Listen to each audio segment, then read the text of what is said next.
welcome back to my film and TV channel. Hope you're all staying safe and well. And we have what's called a supernatural horror black comedy film to look at today, although a few of those tags I'm not too sure about. So we're going to have a quick look at something called We Have a Ghost. Yes, we have a ghost. Well, not in here, but you never know. I'm sure some of you out there have witnessed ghosts and various apparitions over the years. So we'll have a look at that. Please, if you are new to the channel, please push that subscribe button, push the bell notifications. Great to have you on board. Everything film and TV, of course, including reviews, information, vlogs, even the odd quiz thrown in on special occasions as well. So join us. And if you are pushing buttons and you've already pushed the button, please push that other little like button as well. I'm just trying to get a target of between 10 and 15 likes for these vlogs. It's not a high target, so if you can help me towards it, it'd be very much appreciated. By me, if you can help us towards that. Right, We Have a Ghost. Certificate 12, 126 minutes. Whew, flipping heck. This is on Netflix as at the moment in the UK. I'm doing this recording on the 26th of February 2023 at 3 p.m. So any comments and scores was at that date. And as I said, it's classed as a supernatural horror black comedy film written and directed by Christopher Landon, based on the 2017 short story entitled Ernest. Oh, I do miss Ernest. I used to like the Ernest films when the kids were little. By Jeff Mano.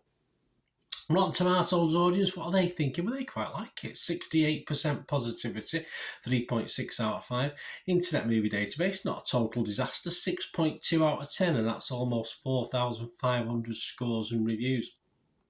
The film itself stars David Harbour, Yahi Winston, Tig Notaro, Jennifer Coolidge and Anthony Mackie, and it was released on Netflix on the 24th of February 2023.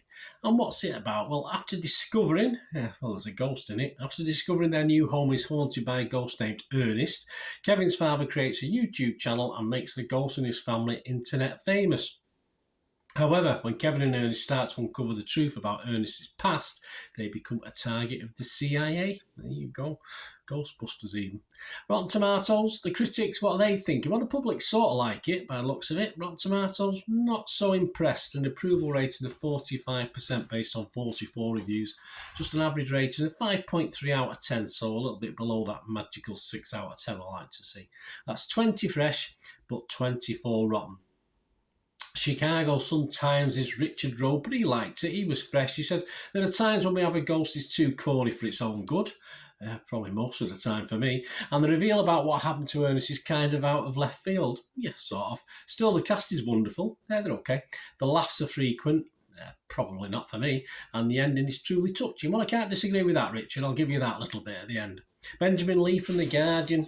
Yeah, he wasn't so fresh. He said, it's not that its heart isn't in the right place, it's just that its heart has been transplanted from somewhere else. Well, I dread to think. The consensus of the website, We Have a Ghost as a fun concept and a talented cast. It does. Unfortunately, the spookily uneven 80s pastiche also has very little idea of what to do with them. Yeah. 80s and 90s actually. On Metacritic, the other site we look at, the other review site, the other critic site, again very similar to Rotten Tomatoes, 53 out of 100 based on just 23 critics, and its lowest score was 50 and its highest score was 80. So not a total disaster. Collider's Chase Hutchinson gave it 50 and said, neither wacky enough to be a winning comedy nor clever enough to be a horror send-up. Can't disagree. We Have a Ghost is a film that leaves little to grasp onto, as it all just ends up slipping through your fingers. It does. Pace Magazine, they liked it. The Pace Magazine, 80 out of 100. We Have a Ghost may not stand toe-to-toe with the dual brilliance of Freaky and Happy Death Day. Certainly doesn't. But it's proof that Christopher Landon still feels like he's just getting started. I wish he would get started. Right, my little thoughts, guys, before we go on this. Not too long to spend on this one. Yes, I did like the happy ending. Unfortunately, there's a lot that went before it that, especially over 2 hours, I found a little bit wearing, in fairness. So I'm going to give this, I am going to give it a score, which means it's, if I don't like anything totally, I just don't score it. But it will be my lowest score, which is 5 out of 10. It's got the vibe and certainly the potential of something that could be a fun watch. As I say, it's all laid out nicely set, nice settings, etc. But as I say, mostly it just left me a little bit unimpressed, to say the least. It didn't feel particularly funny. I didn't laugh out loud. Did I smile? Probably a bit of wind occasionally. And its attempts at Ghostbuster stuff was, well, just a poor man's version of stuff we've seen better. Well, Ghostbusters, of course.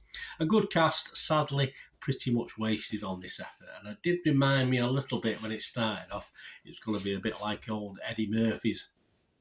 Bit of a flop back in the 90s, late 90s, 2000s, Haunted Mansion, but I'd even go back and watch that again before I watch this again. So, not great. As I say, it's too long, just far too long.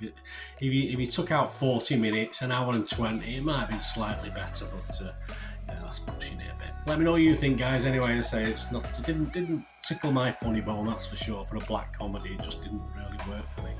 Thanks for watching. Please, until we meet again, that's one thing, don't I? Please stay safe, everyone. Bye for now.